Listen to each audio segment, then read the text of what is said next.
शिवदास हूँ, कुछ मति नहीं, कुछ नहीं जानता हूँ, मगर फिर भी अपनी वाणी रूपी पुष्प चढ़ाने का यथार्थ प्रयत्न करूंगा।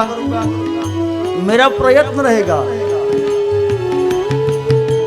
कि शिव को समझने का यत्न करें। जब तक इस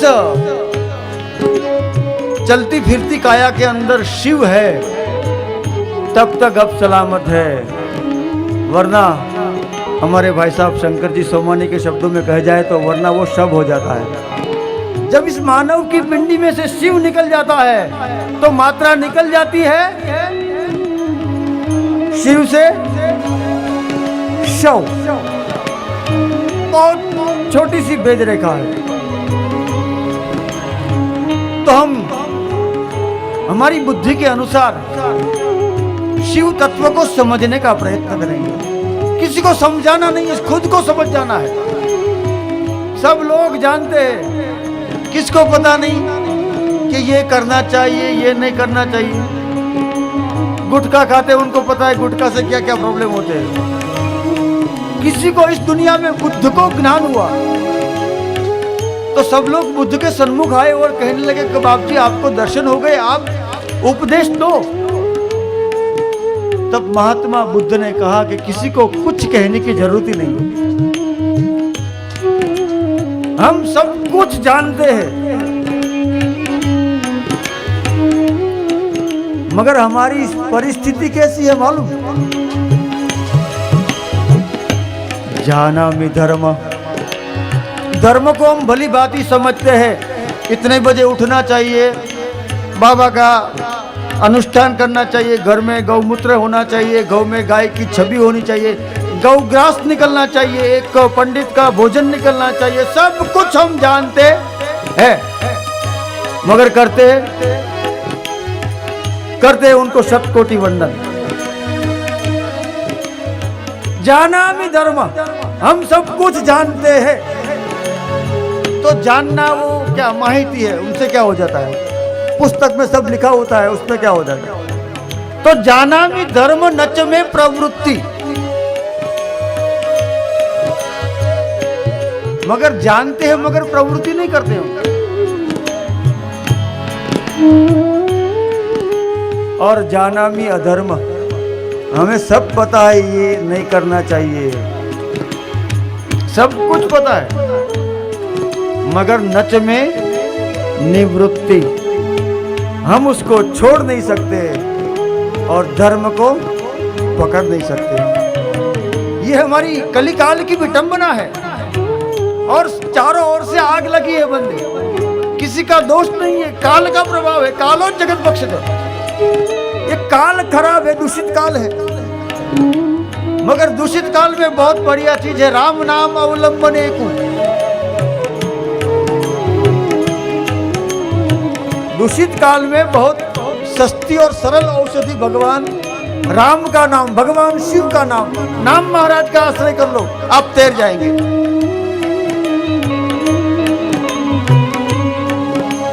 तो सुत पुराणी कहते हैं कि जिसको काल का भय है, जो काल से ग्रसित है, उनको चाहिए कि भगवान शिव का आश्रय करें। जिसको नहीं मरना है उनको कहीं पे भी जाए, डिस्को जाए, कहाँ भी जाए, मगर जिसको मरना है उसको भगवान शिव के शरण में आना ही होगा। क्योंकि मृत्युंजय महादेव है, भगवान भोलेनाथ मृत्यु के मालिक है। वहां तो स्मशान में राख भस्म रमाए बैठे हुए बाबा सबका स्वागत करने के लिए आइए। तो मृत्यु के मालिक भगवान शिव है। जो मौत से दुखी है, काल नामक व्याल से जो ग्रसित है, उनको चाहिए कि वो भगवान शिव का अर्चन करें। तो काल से कौन पीड़ित है? मृत्यु से कौन कौन?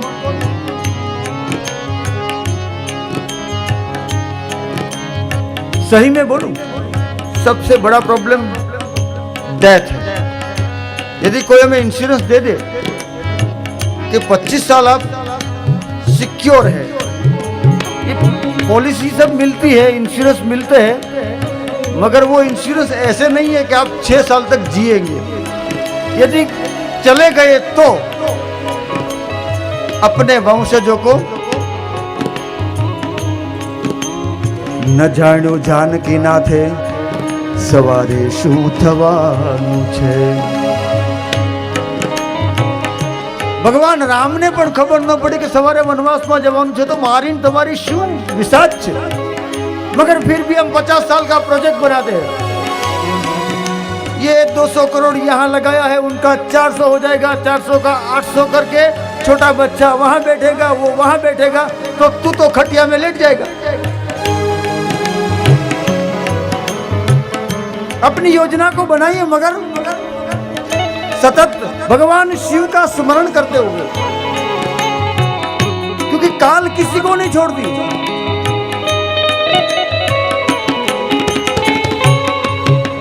मौत किसी की सह शर्म नहीं रखती है। गरीब हो, अमीर हो, तवंगर हो, मिलियनर हो, मल्टी मिलियनर हो, बिलियनर हो, ट्रिलियनर हो, कोई भी हो, आया पकड़ लिया, डाल दिया। किसी को मृत्यु नहीं छोड़ती।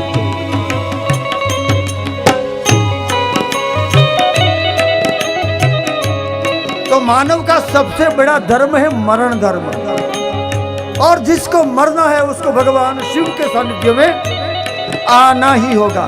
यदि पहले से आ जाए तो बहुत अच्छी बात है, वरना मर के कहाँ जाना है? बाबा के दरबार में।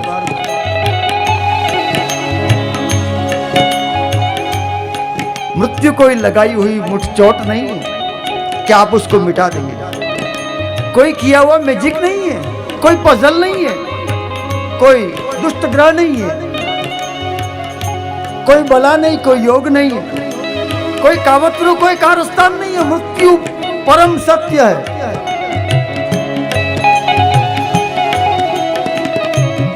न कोई साजिश, न कोई रंजिश, न कोई कोइडो, परम सत्य, ध्रुव सत्य, जिसको प्रेम से स्वीकृत करो, प्रेम से करो, रोते हुए करो, कैसे भी करो, स्वीकार नहीं होगा। मृत्युम जन्मताम वीर, मृत्युम जन्मताम वीर, देहे न सहजायते। तो बोले बाबा ये मृत्यु कैसे हमें प्राप्त होती है?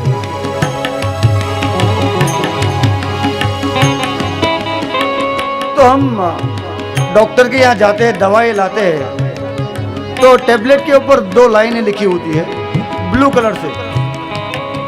काबरा जी, ब्लू कलर में लिखी होती है कि डेट ऑफ मैन्युफैक्चरिंग। तो उसका अर्थ क्या हुआ? डेट ऑफ मैन्युफैक्चरिंग का। मैं अनपढ़ आदमी हूँ, जंगल से आया हूँ भाई जी, धर्मपुर मेरा गांव है, यानी जन्म तारीख ना, डेट ऑफ मैन्युफैक्चरिंग। तो दवा के ऊपर लिखा होता है डेट ऑफ मैन्युफैक्चरिंग, मगर दूसरा कॉलम और भी होता है, डेट ऑफ शब्द क्या है? Death expired. तो दवा के ऊपर भी लिखा होता है कि इसका जन्म आज और मरना तय। मगर कब नक्की होता है? जब वो बैच बनता है, तब उसका डेथ डिक्लेयर हो जाता है कि ये दवा इसके बाद नाकामी। तो हमारे माता के उदर में पहला बूंद बनता है, तब महात्मा वसुदेव लिखते हैं, कृष्ण के पिता लिखते हैं कि मृत्युम जन्मताम वीरो देहे न सहजायते। मृत्यु ऐसा आभूषण है जो जन्म के साथ आपको गिफ्ट में आता है, उससे आप पीछा नहीं छुड़ा सकते हो। तो कैसे? तो अद्यवाप्त शताम देवा, आज या 100 साल के बाद। मृत्युर्वै प्राणिनां ध्रुवम, परम सत्य मृत्यु।